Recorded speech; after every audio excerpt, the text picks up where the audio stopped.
Kali ini kita akan bahas perkembangan IPL dan Serie A dari tahun 90 sampai sekarang. Penasaran? Check this out. Sepak bola, set piece.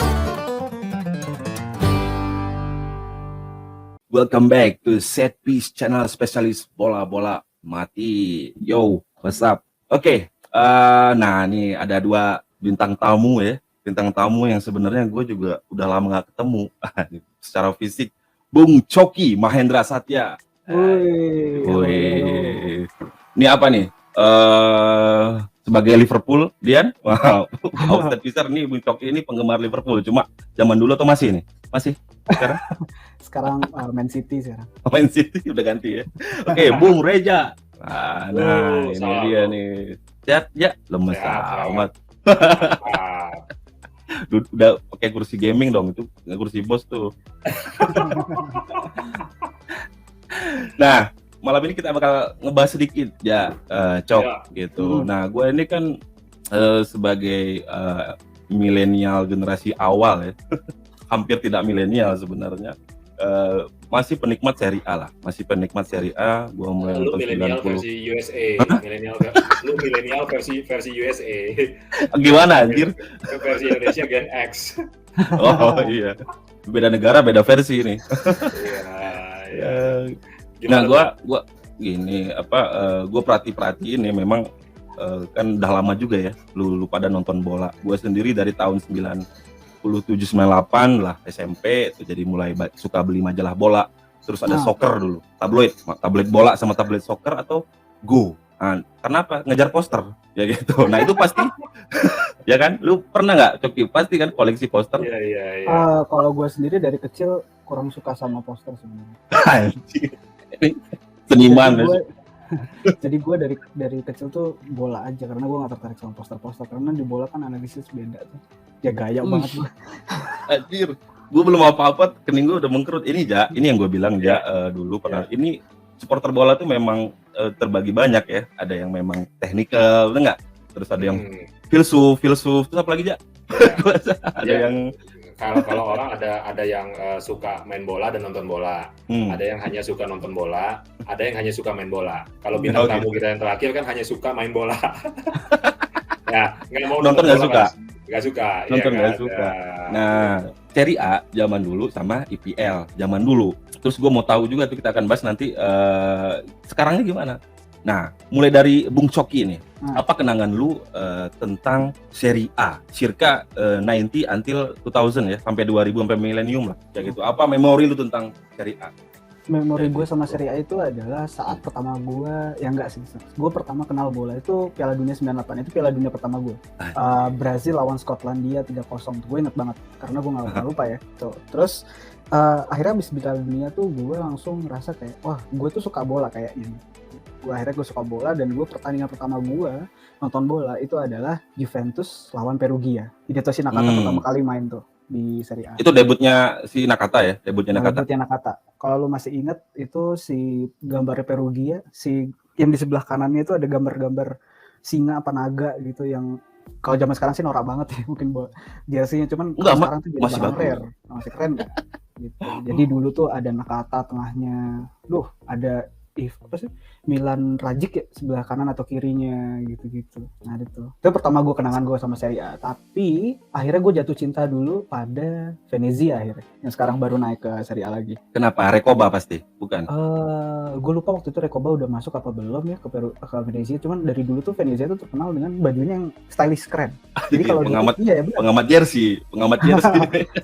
Jadi dulu tuh kalau lihat tuh di Serie A tuh kan bajunya keren-keren ya, kayak misalkan buat gua bajunya Lazio tuh zaman dulu tuh keren. Tapi Venezia itu beda gitu. Warna dasarnya tuh hitam, tapi gak ada garis-garis hijau, orange, putih gitu. Jadi ini tim beda nih gitu. Tapi kalau lu tanya lagi nih, kenapa? Ya. Gimana? Bajunya Venezia yang sekarang juga keren. Cuman orang-orang kalau bilang sekarang bajunya Venezia keren, lu baru ngikutin bola lu. Dari dulu Venezia bajunya keren. Si paling lama. Ya tapi kalau gue jatuh cinta pertama kali sama tim itu Everton. Everton justru ke Inggris ya? Iya, jersey pertama gue. Tadi katanya suka Liverpool. Iya, kita semua pernah salah lah. kita semua pernah salah lah. Itu aja. quotes of the day ya. Quotes of the day, kita semua pernah salah. Mamang Coki 2022. Ja, nah kalau lu apa Ja tentang Serie A yang lu paling inget? Apa ya, banyak banget sih kalau ngomongin Serie A. Mungkin gua di era sebelum Kang Coki tadi ya, karena tadi kalau Doi sebut lihat Nakata di Perugia, itu gua mungkin udah nonton bola at least satu dekade di Serie A gitu. Mungkin gue lebih dulu itu ya, dan puncaknya waktu ada Branca, Zamorano ya, dan mungkin gue di eranya ada trio Belanda versus trio Jerman ya. Itu pertama kali gue kenal Serie A. Habis itu gue mulai ngikutin gitu ya, dan mungkin sukanya sama di tahun 90-an juga. Tapi yang gue lihat dulu, Serie A ini jadi magnet. Jadi nggak hanya di Indonesia ya, tapi semua penggila bola di dunia tuh pasti ngomongnya Serie A gitu. Dan jadi kiblatnya, dan jadi semua pemain bintang tuh berlomba-lomba pengen main di Serie A. Dan yang gue inget dulu ya, banyak orang ngomong kalau pemain bola mau ngebuktiin levelnya dia jago atau enggak, dia harus coba main di Serie A. Ya, which is itu kenapa nggak ada pemain Inggris main di Serie A waktu tahun 90-an. Gascoigne. Oh gitu ya? Ya, dan nggak terlalu. Siapa tadi? Siapa tadi Cok? Paul Gascoigne.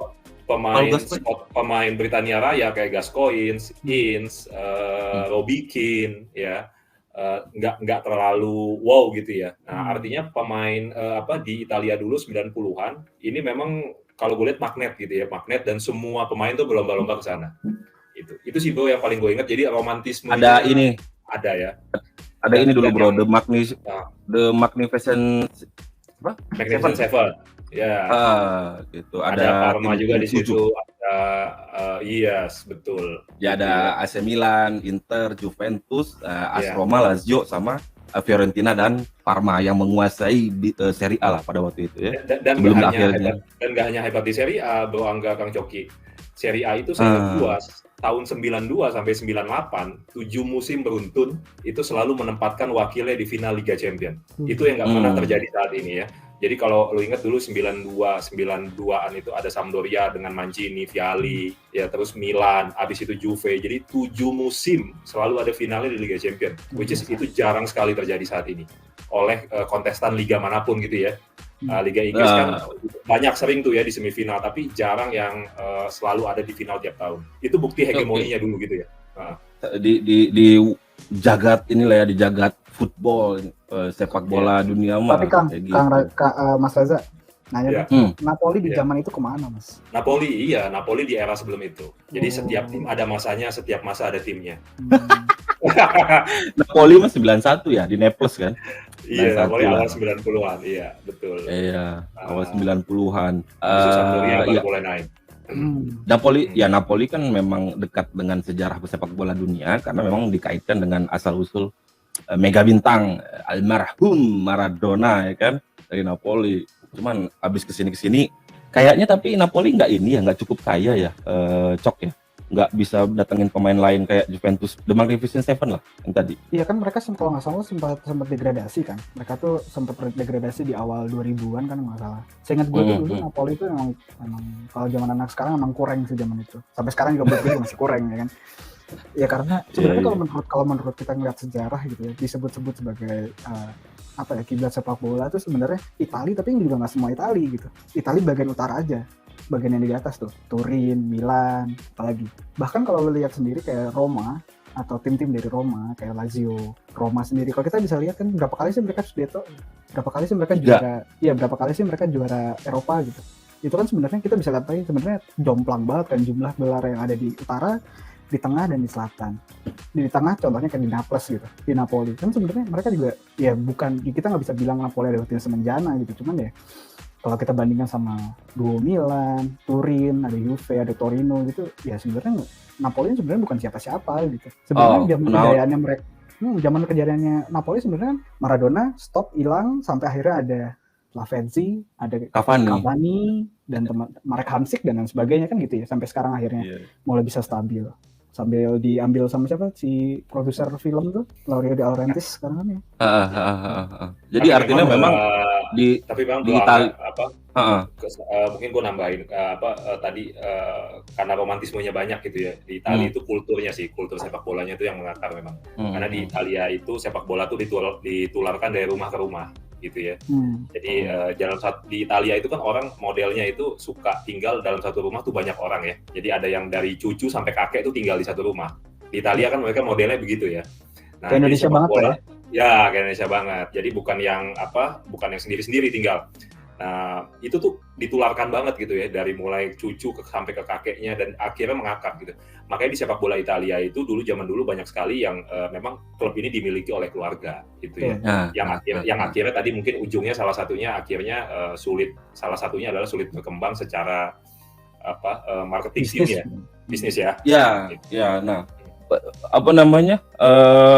kalau dibandingin sama IPL lah ya, di IPL tahun 90-an yang 91 sampai 93 awal, apakah maksud gue gini, oke, tadi tim Italia yang terkenal juga nggak semuanya. Jadi kalau ngomongin kiblat ya, kalau dari Coki ya belum juga itu. Tapi kalau dibandingin sama IPL tahun 90-an awal sampai 93 yang sangat jarang bintang dunia, terus Premiership lah namanya, belum IPL ya.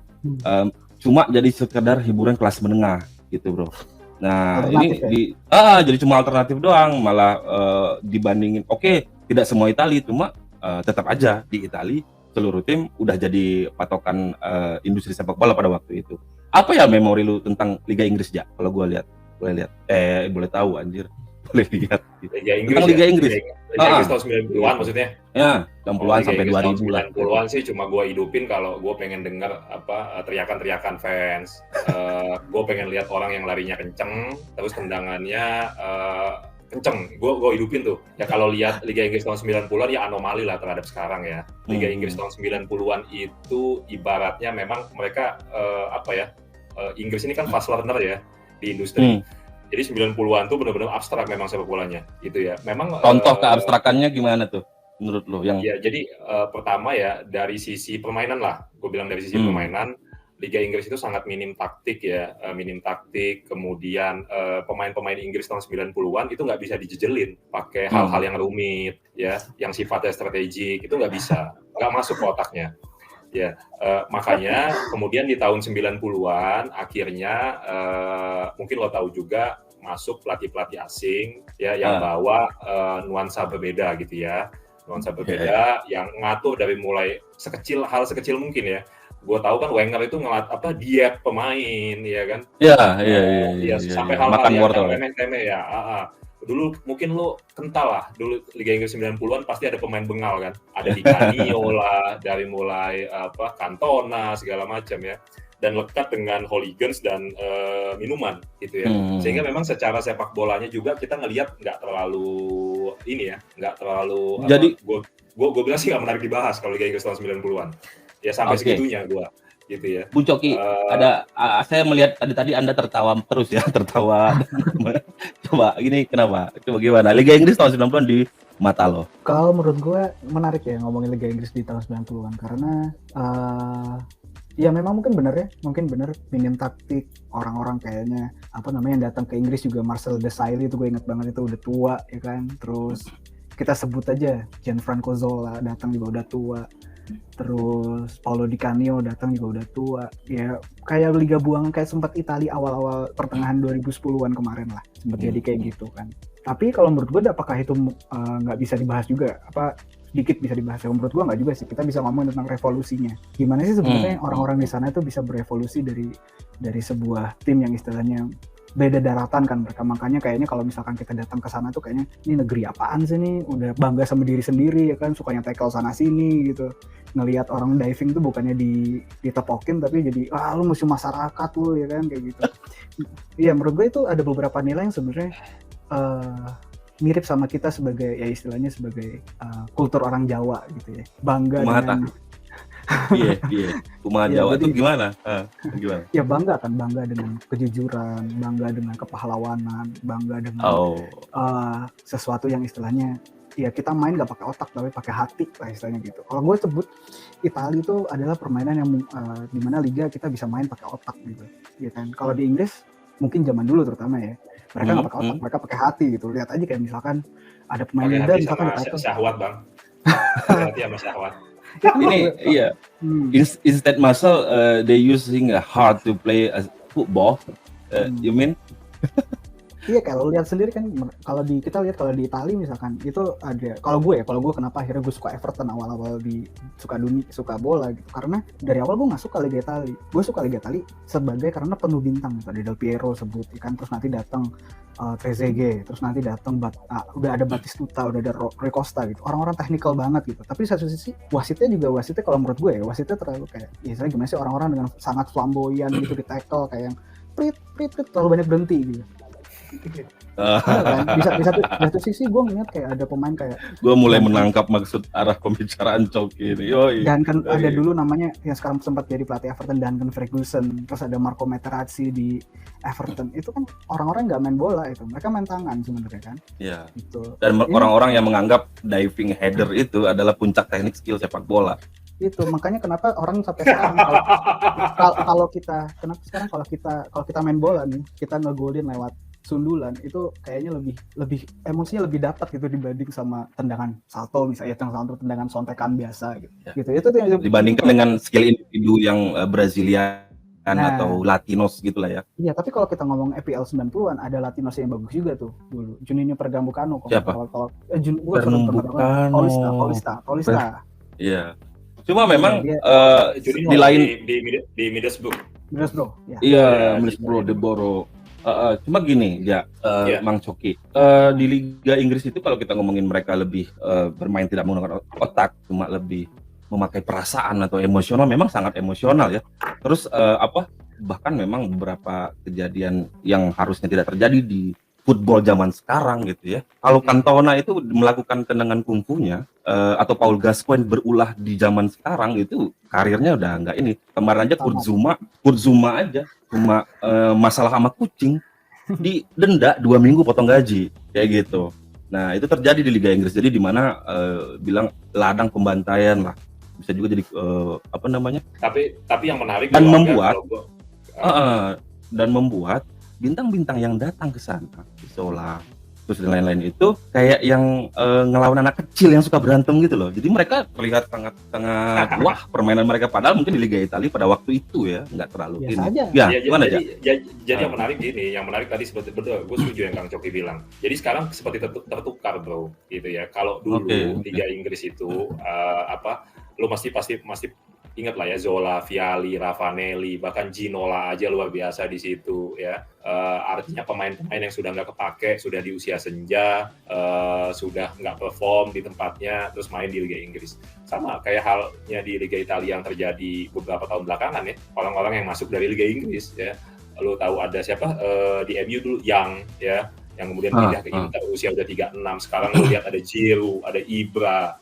Ya bahkan kan? Even seorang kapten Inggris ya kan. Nah, yang menarik buat gue itu bagaimana Inggris berhasil merevolusi industrinya ya, liganya ya. Ini nggak terjadi kan dengan timnasnya, tapi liganya kalau timnasnya belum menurut gue. Tapi liganya itu berevolusi luar biasa secara industri ya. Dia bisa membalikkan keadaan itu bro. Dulu ya nggak ada pemain mau main di Liga Inggris dulu ya. Gitu ya. Sekarang semua pemain terlepas dari gaji yang luar biasa di IPL itu mau main di Liga Inggris. Iya, gitu. Ya berarti kan ada faktor yang memang lu atau gua kayaknya lagi masih mencari nih ya, apa yang berubah dari Liga Inggris, Coki? Yang berubah dari kenapa bisa sekarang Liga Inggris sekarang gitu ya, bintang banyak banget dan lain-lain gitu ya, dari segi teknikal, dari segi hati, atau mungkin salah satunya hatinya yang mati, gua nggak tahu. Kenapa tim Itali ya kan klub-klubnya jadi kayak sekarang, terus Inggris jadi kayak sekarang kayak gitu. Sebenarnya kalau menurut gue sebenarnya apa dikatain sama Mas Reza tadi, gue setuju banget ya. Ada revolusi industri di situ, revolusi ya seperti dulu di tahun 18-an, di tahun abad ke-19 itu kan ada revolusi industri juga di Manchester. Inggris juga melakukan hal tersebut kan dengan masuknya beberapa investor asing. Terus pelatih-pelatih asing. Kalau gue ngambilnya milestone-nya adalah 2004-2005 saat atau sebelumnya 1 tahun sebelumnya saat Roman Abramovich datang. duit minyak dari Rusia itu bisa ngebawa mulai banyak tuh pemain-pemain dari Serie A atau dari luar atau bahkan sampai Jose Mourinho bisa datang. Karena sebelumnya memang sangat didominasi sama Arsene Wenger, terus siapa namanya Sir Alex Ferguson, baru sampai Jose Mourinho masuk, dia bisa revolusi taktik tuh direvolusi sama Jose dan juga satu lagi Rafa Benitez. Kalau lu lihat sebenarnya perkembangan taktiknya di bukunya Michael Cox, Donald Martin, sebenarnya di situ memang benar-benar jadi revolusi awal di mana perubahan dari Inggris yang tadinya main kick and rush atau tadi kita sebut asal potong kaki orang gitu ya. Mulai ke arah Eropa daratan. Dan dari situ mulai kayak orang-orang mungkin juga selain duitnya kita bisa lihat juga dari aspek taktikalnya bahwa orang-orang Brazil yang dulu misalnya takut misalkan mau ke Inggris tapak kakinya disikat dan sebagainya itu mulai mikir tuh bahwa oh di sini juga gue bisa main taktis, gue bisa main Joga Bonito segala macam dan banyak pemain-pemain yang akhirnya merubah atau mengubah gaya main kick and rush itu justru jadi nanti dulu nih kita main Eropa daratan atau kita main Latin gitu. Jadi kita kalau gue bilang itu kita bisa ngambil flashback ke arah 2000 saat Jose Mourinho masuk dan juga taktikal di Inggris juga mulai berkembang. Jadi kita kalau misalkan berarti lu mikir ini semua akibat dari pelatih ya? Kalau menurut gue pelatih ya, dong. pertama kalau kita ambil Duit. awalnya duit dulu karena duit bisa datangin nggak cuma datangin pemain tapi datangin pelatih. Akhirnya ya outcome-nya adalah pelatih harus bisa merevolusi taktik juga gitu. Itu juga salah satu yang menarik sih kalau menurut gue. Gitu. Iya. Kenapa Roman Abramovich tidak memilih Napoli misalnya atau Juventus atau Chievo pada waktu itu? Karena Liga Inggris terbuka dengan yang baru, terbuka dengan ownership baru. Walaupun mereka punya nilai-nilai lagi kan, kayak contoh misalkan Stamford Bridge yang sampai dijual namanya jadi Signal Iduna Park atau misalkan atau jadi Allianz Arena. Gitu. Kalau di Bundesliga kan kita tahu semua dijual kayak gitu kan. Kalau di Inggris komersialnya tuh masih ngambil nilai-nilai sejarah tadi. Stamford Bridge itu diambil dari tahun 18 berapa. Anfield dibuat dari tahun 18 berapa. Itu nama-nama itu nggak boleh tuh. Tapi mereka Tapi Higburi jadi Emirates Stadium kan, Higburi. Tapi kan dijatuhin dulu tuh stadionnya. Ya. Stadionnya diratain dulu, baru jadi Stadion Emirates kan gitu. Karena orang Inggris tuh. Jadi di Italia memang susah uang gitu ya. Di Italia nggak maksudnya nggak mau dijual lah sama pemiliknya gitu. Ya tadi di Italia yang Kang Coki bilang sebenarnya kalau di Liga Inggris lebih open ya terhadap uang masuk gitu ya. Dan betul benar. Jadi gini, kalau kita runut lagi ke belakang ya, tadi kan Kang Coki bilang eranya Roman ya, sebelum itu ada Fergie, ada siapa? Arsene Wenger. Tapi coba kita lihat Ferguson, Wenger itu berapa tahun sih di Arsenal dan di United gitu. Ferguson, Wenger itu puluhan tahun bro di Arsenal dan di United. Memang benar Kang Coki bilang setelah eranya Roman akhirnya pelatih-pelatih asing ya kayak sampai sekarang ada Pep, Klopp, kemudian tadi Rafa Benitez, pelatih-pelatih yang punya nuansa berbeda tuh masuk gitu ya. Dan mereka cepat, Mourinho ya cepat ngubahnya. Jadi gue merasa kalau dari sisi taktikal sebenarnya Wenger, Ferguson tuh butuh waktu puluhan tahun bro untuk merubah itu. Untuk merubah pola permainan bro. Untuk merubah pola permainan. Dibilang fantastis enggak juga sebenarnya gitu ya. Karena mereka butuh puluhan tahun. Beda kayak tangan-tangan dingin sekarang ya kan. Pelatih-pelatih yang ini ya. Dulu bahkan kalau lu ingat ya sampai Capello aja di-hire jadi pelatih timnas Inggris tuh udah kayak dewa kan. Ya. Gitu. Lu ingat waktu Capello itu wah saking Inggris tuh seakan-akan butuh dewa taktikal, ya kan. Nah tapi gua sekarang tuh udah berbeda. Pelatih-pelatih ini udah bawa nuansa beda ya. Jadi kalau gua bilang dulu Inggris itu teralienasi ya dengan kick and rush-nya. Sementara yang lain udah bikin total football, tiki taka, catenaccio. Ya mereka masih main kick and rush. Walaupun sekarang kalau lu lihat tadi pakemnya Liga Inggris tuh pakemnya Eropa kan. Pakemnya Eropa gitu ya. Jadi kalau gue dibilang Liga Inggris tuh versi permainannya apa sih ya nggak ada, sangat variatif. Sekarang klub itu sekarang tiap klub bisa bawa dimensi yang berbeda-beda gitu. Gitu ada klub yang sangat Inggris banget, ya ada yang enggak ya. Kalau lihat di Italia kan seragam. Nah, pola permainannya betul mirip-mirip lah. Gitu ya. Kalau di Inggris memang variatif banget dan itulah kemajuan industri menurut gua. Ya yang gue sayangin banget Newcastle tuh kemarin kan. Sayang untuk pelatihnya Inggris, beli pemain-pemain Inggris. Ya menurut gua sayang aja. Newcastle ini Masih Inggris banget karena masih ada Hatem Ben Arfa di sana yang masih suka minum alkohol dan perut agak buncit gitu ya. Jadi kan ciri terakhir itu kan pemain bengal tapi jago itu kan cuma sampai di Rooney gitu ya. Setelahnya udah nggak. Cuma memang ada beberapa orang yang menganggap bahwa Liga Inggris sekarang justru telah mati kayak gitu bro. Karena tidak lagi, jadi gini, Kenapa? tidak ditemukannya lagi hooliganism atau fanatisme yang luar biasa sepak bola di IPL, apalagi pasca tragedi Hazel ban gitu, di mana 5 tahun tim-tim Inggris nggak boleh main di pentas Eropa. Sekarang justru pelatih itu mungkin ada hubungannya, nanti kita bahas. Dulu kan Inggris ini dinikmati oleh kelas menengah. Nah sekarang sudah mulai menengah ke atas kayak gitu. Jadi yang datang juga nggak terlalu gimana juga. Yang datang itu adalah memang orang yang mapan dan babak kedua baru datang. Katanya begitu sekarang gitu. Jadi udah gini. Bener nggak, Cok? Sekarang gitu kan. Artis siapa? Drake lama-lama main di nonton Liga Inggris kan kayak gitu. Beda sama dulu. Iya. Apalagi Newcastle dan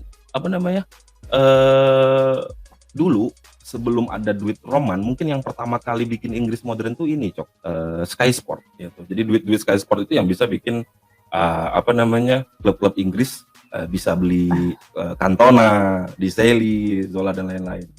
Gue sebenarnya lupa inget ya kapan sebenarnya revolusi itu dimulai. Kayak semuanya tuh tiba-tiba terjadi gitu. Kayak gue lupa kapan Aston Villa akhirnya dibeli sama orang Amerika tuh dulu, Randy Rudder namanya itu. Gue lupa banget kapan, cuman secara itu terjadi kayak beruntun gitu, dep. Jadi mulai dari mulai dari si Chelsea dan Liverpool udah mulai naik, MU udah pasti naik gitu kan, istilahnya itu terjadi beruntun gitu, masa enggak? Jadi kayak kalau gue bilang apakah itu sebenarnya uang hak siar dari Sky Sports ya, mungkin jadi iya, mungkin jadi enggak. Cuman kan semua harus punya awalnya kan. Awalnya dari mana gitu sebenarnya.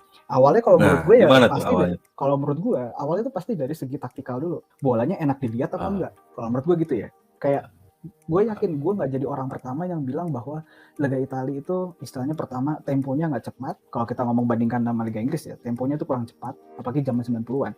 Terus kemudian apakah di situ pertandingan sering berhenti atau enggak gitu. Karena kan kalau dilihat zaman sekarang, misalkan kalau kiblatnya banyak klub sepak bola atau entertainment atau marketing dari sebuah liga, itu kan mulai mikir kayak gimana caranya biar bikin satu pertandingan ini kayak American sport gitu, nggak terlalu lama, stop and go, bisa misalkan kita bagi menjadi 4 babak misalkan kayak gitu kan. Nah dimulai dari gue nggak berani ngomongnya sih sebenarnya, cuman ya kalau dari pemahaman gue mungkin tim yang paling enak ditonton di zaman awal 2000-an, 90-an itu mungkin Arsene Wenger-nya Arsenal. Jadi dari Profesor. Profesor bukan sih dia? The Profesor. Kalau gue lihat dari Stadion Highbury dulu kan kecil banget kayaknya. Kalau lo lihat gameplaynya Arsenal zaman itu kan enak banget ditonton kan. Nggak cuman tendang depan. Terus mereka berprestasi juga dibantu sama Man United tentunya. Terus ya itu tadi mulai datang segi taktikal, Eropa daratan dan sebagainya, itu mungkin yang bisa bikin akhirnya Sky Sport mau deh gue kasih hak siar ke lu sebanyak segini rata, dan itu lu semua bisa akhirnya bisa merevolusi timnya sendiri. Bisa jadi pasti dari hak siar, karena hak siar Liga Inggris jauh lebih besar daripada Italia dan juga Spanyol kan, makanya bisa ya ini kan ngebuktiin juga sebenarnya bahwa industri Inggris memang lebih dinamis ya dibanding Italia berarti ya bro. Italia juga sempat kena COVID kemarin. Nah Italia ini kan dari ini aja ya, dari mulai mundurnya tuh pas ini kali ya, Calciopoli aja ya habis itu. Calciopoli ya 2005-2006 walaupun nggak berimpact ya, bedanya itu ya, nggak berimpact ke timnas. Setiap kejadian karena gini, kenapa nggak berimpact? Karena di zaman dulu pun di gemerlap bintang Serie A di tahun 90-an, ya di situ ada Platini, Van Basten, segala macam lah, Maradona, ya Rijkaard, tapi tetap pemain-pemain Italia di sana itu punya kualitas dunia juga, gitu. Ada Maldini, Del Piero, Inzaghi, semuanya ya, gitu ya. Makanya nggak berimpact ke timnas. Sementara di Inggris, mungkin di EPL, gemerlapnya EPL mungkin hanya punya golden generation-nya di 2000-an awal ya. Ada Lampard, Gerrard, Beckham, Ashley Cole. Sekarang, ya. Dan kalau untuk sekarang cukup nggak berimpact juga ke klubnya, nggak berimpact juga ke timnasnya, maksud gue. Jadi memang dari segi itunya kurang. Nah, cuman kalau lu tanya tadi kenapa Italia mundur, ya memang sejak awal Calciopoli ya akhirnya kebongkarlah semua itu percakapan dan yang lain-lain. akhirnya kemudian mulai mundur satu persatu ya, sampai ada beberapa klub bangkrut termasuk Parma sendiri kan. Tahu kan, sampai jual sampai nggak ada air bro di stadion gitu ya, sampai kayak begitu ya. Nah sekarang rasanya kalau bicara Liga Inggris nggak ada yang ngalahin bro, karena gue pernah bahas juga, gue ngomong ke lu juga dulu ya kalau nggak salah, dari sisi industri bahkan tontonan yang kita lihat di TV aja itu sudah diedit bro, Liga Inggris. Itu bedanya. Jadi sebelum mereka disiarkan ke seluruh dunia itu mereka touch up dulu, sehingga rumputnya, kalau lu nonton Liga Inggris, gue nonton Liga Inggris tiap minggu ya, lu lihat rumputnya selalu hijau ya, beda lu kusam nonton Liga Italia apa adanya gitu ya, sampai rumputnya di touch up, kemudian komentatornya, dan sampai mereka mau kasih experience yang paling bagus kalau lu nonton Liga Inggris, sampai segitunya bro, sampai segitunya. Jadi sampai hal-hal kayak gitu. Jadi mengapa menurut gue jauh sekali industri di Inggris majunya ya. Walaupun tadi Kang Coki bilang Arsenal, gue setuju banget waktu masuk semua pemain Prancis itu ya, Petty, Henry, ada Vieira, ada Ljungberg, semuanya masuk dan mengubah ya. Walaupun pada era itu ya kita ngelihat Arsenal main, orang-orang yang suka Liga Italia ya biasa aja, itu tiap minggu terjadi di Liga Italia, skill kayak begitu gitu ya. Dan Arsenal nggak memenangkan apapun di Eropa. Iya. Menarik sih, cuman kalau kita balikin lagi sebenarnya Liga Italia itu menurut gue, karena tadi juga disebut sama Mas Reza kayak kebanyakan klubnya dimiliki sama keluarga gitu. Yes, betul. Jadi duit nggak masuk atau gimana Cok? Maksudnya Cok, duit nggak bisa masuk gitu ya? Revolusinya ke jadi terlambat gitu. Misal gue adalah sebuah investor gitu, gue tahu misalkan pasarnya Milan ini lebih gede daripada let's say Liverpool zaman awal 2000-an misalkan. Kenapa gue instead ngambil Liverpool dibanding ngambil Milan? Karena contohnya misalkan karena Milan masih dipunyai sama keluarga, misalkan presidennya siapa, Berlusconi misalkan, masih ada anaknya jadi direktur apa, Galliani masih jadi direktur apa dan lain sebagainya. Itu kan istilahnya politik ya, main politik kayak ini duit gue kurang nih kalau misalkan masuk sini, atau kemampuan gue untuk maju jadi perdana menteri kurang nih kalau misalkan gue turun jadi presidennya Milan, contoh kayak gitu. Itu kan ngehambat revolusi yang mau terjadi di sebuah liga kan gitu. Karena banyak banget nih, makanya mereka mikir Liga Inggris aja deh lebih murah misalkan. Akhirnya bisa mereka punya kesempatan untuk berkarya. Mereka mirip kayak Liga Indonesia itu, mirip kayak Liga Indonesia, takut jadi alat apa nih klubnya kan, takut gitu kan orang mau invest kan. Nah terus kalau gue tambahin lagi sedikit sih, kalau menurut gue tadi gue tarik balik ke bahwa orang-orang itu mungkin mempunyai nilai-nilai kayak anti curang, kejujuran, kepahlawanan tadi, itu kan romantisme bola yang kayak gitu kan sebenarnya dilukai sendiri sama Italia waktu Calciopoli. Saat orang menjunjung tinggi bahwa kayak gue bilang bahwa orang kayak Materazzi, orang kayak orang-orang yang ada di Liga Italia yang bisa memprovokasi orang untuk bikin seseorang untuk akhir timnya bisa menang, itu keren menurut gue. Itu nggak bisa lo dapetin di Liga Inggris zaman dulu gitu. Nah tapi di satu sisi ada banyak orang juga yang ngeliat kayak ya bola itu dimainkan 11 lawan 11, lo main keras, lo main nyempetin golnya keren-keren, apa bisa tendangan keras-keras, kan ada banyak orang yang misalnya perbedaan pendapat kayak gini banyak gitu. Makanya kayak ngeliat Liga Italia kenapa sih isinya orang-orang curang misalkan kayak gitu. Itu kan sebenarnya itu menghambat revolusi tadi itu yang mau terjadi di Italia sebenarnya. Yang seharusnya secara natural sudah lebih dulu terjadi ya. Kalau Italinya andai aku dulu tidak minum minuman keras. Kalau lagi ngomongin Liga Inggris, kayaknya elit global nggak seneng dikomentarin. Nah sekarang 20 tahun ke depan ya, 20 tahun ke depan nih, kira-kira gimana menurut lu, Ja? Apakah Inggris tetap menjadi industri yang bagus atau malah menurun? Karena gua nggak tahu. La Liga kemarin mencoba kamera baru, bro. Barcelona main tuh udah kayak di kamera games gitu loh. Itu industri udah La Liga nih. Karena kan biasanya uang itu pasti mendarat kepada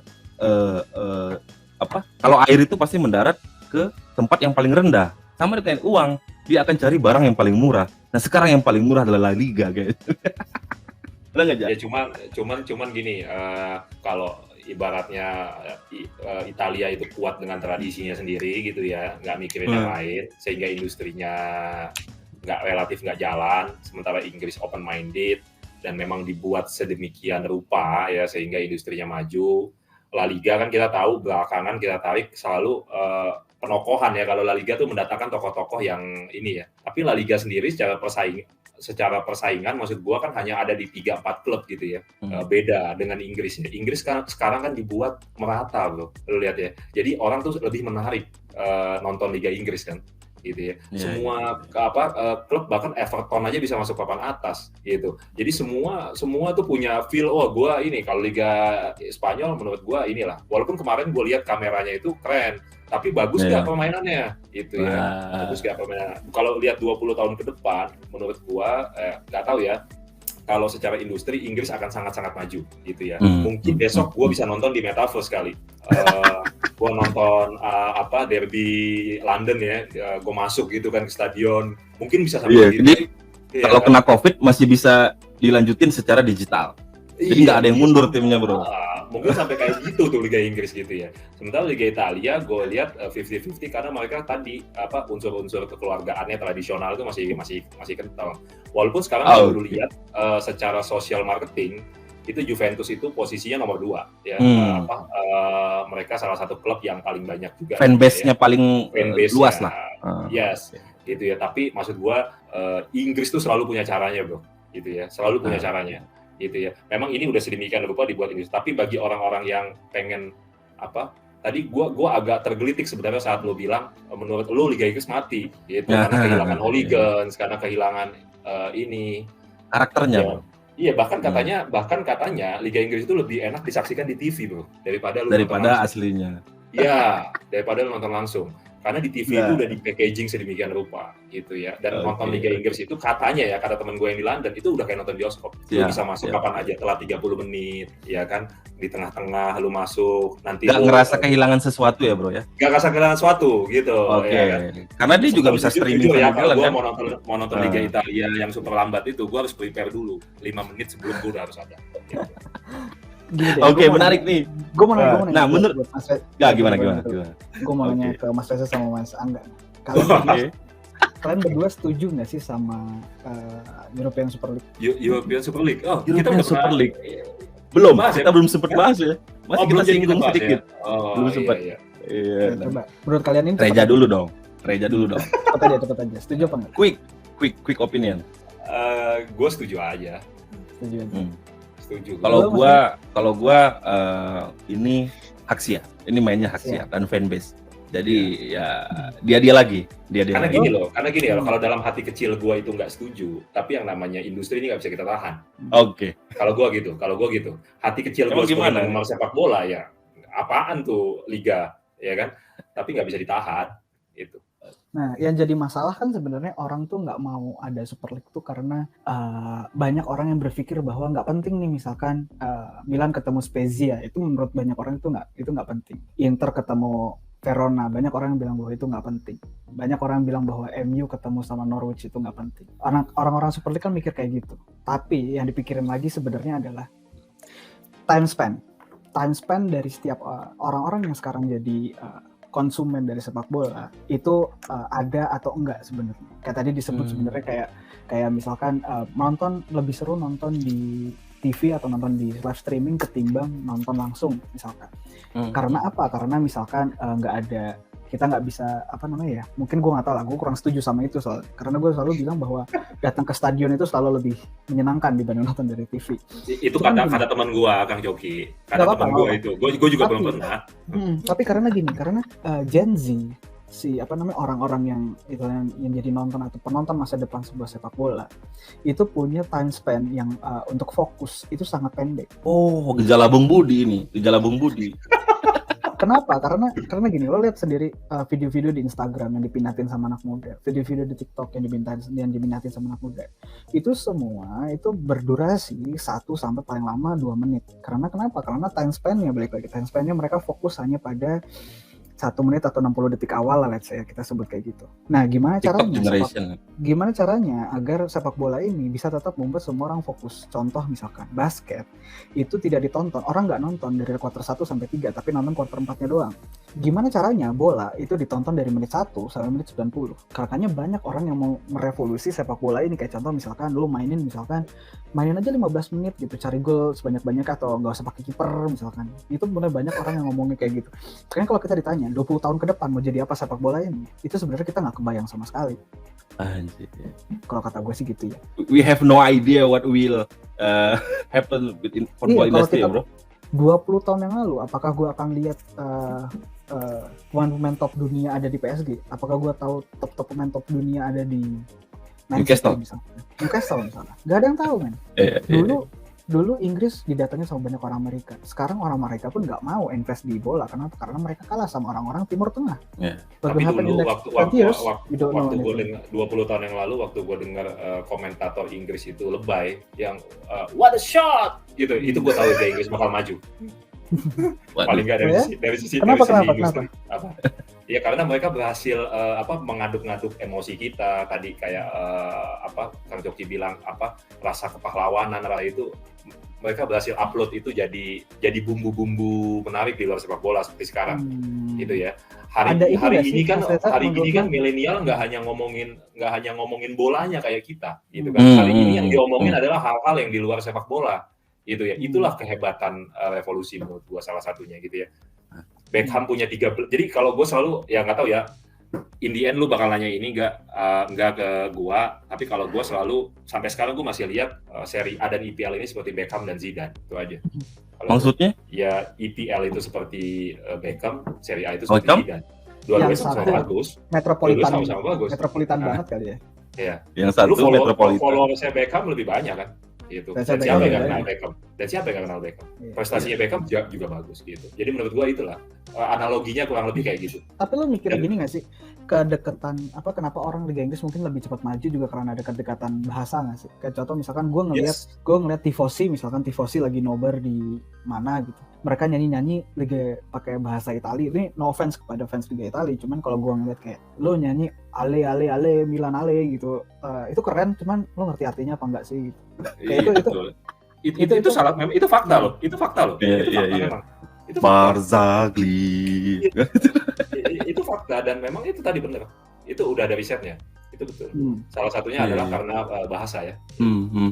Jadi memang Liga Inggris karena memang liga bahasa Inggris ini adalah bahasa ya universal lah ya. Jadi lebih banyak bermuara sebuah. Jadi revolusi itu lebih cepat terjadi di Inggris lah. Bagaimana dia merevolusi industri itu sendiri. Benar nggak? Pokoknya gue pengen nonton Liga Inggris nanti di Metaverse. Oke.